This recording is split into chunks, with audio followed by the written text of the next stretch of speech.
Hi guys, magandang araw sa ating lahat, at sa video po natin ngayon ay papakita ko naman sa inyo yung ginagawa namin bubong para sa kulungan ng ating alagang manok. Yung ginagawa namin yan, so bali nagtayo muna kami ng 4 na poste, yung isa dyan doon sa kabila, saka yan. Yung ginawa naming pamuste dito ay kawayan din, so yan. So ito naman yung ating kulungan nung DOP. So yan. So yan si Jomare. Yan naman si Roy. Yan.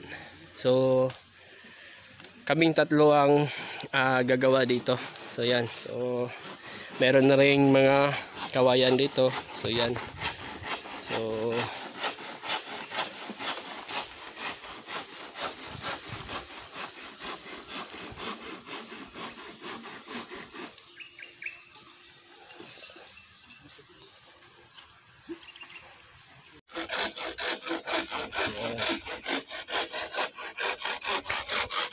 So yan. So yung pinutol na yan para doon yan guys. Yan.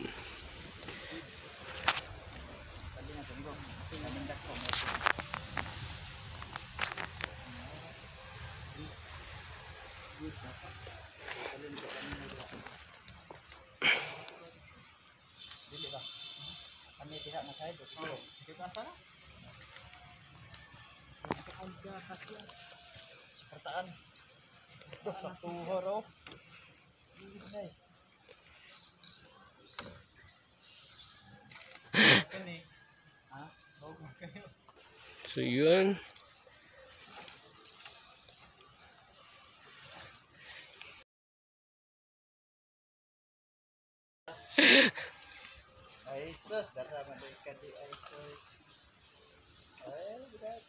Iyon oh. Hindi na tamad-tamad sa bungan.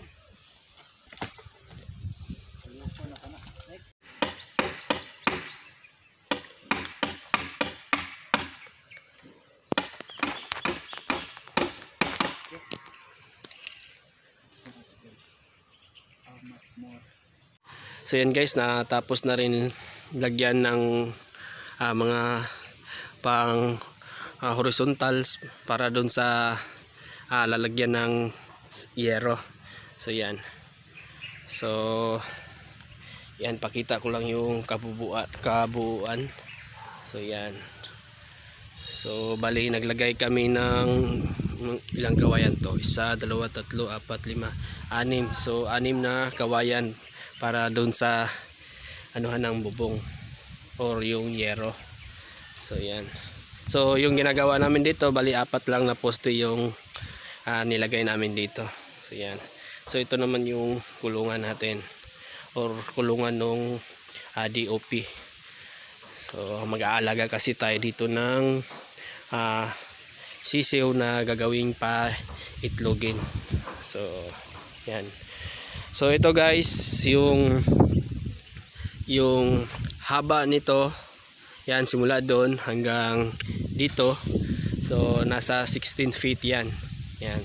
Doon naman ay nasa 14 feet. Yan yung lapad niya. Yan. So bali ang yero na magagamit namin dito ay nasa 14 pieces. Bali yung doon sa unahan guys, yung ilalagay namin yero, yung haba niyan ay nasa 8 feet. So 8 feet. Tapos dito naman 10 feet. So bali gagastos kami dito ng yero na 14 pieces. So yan.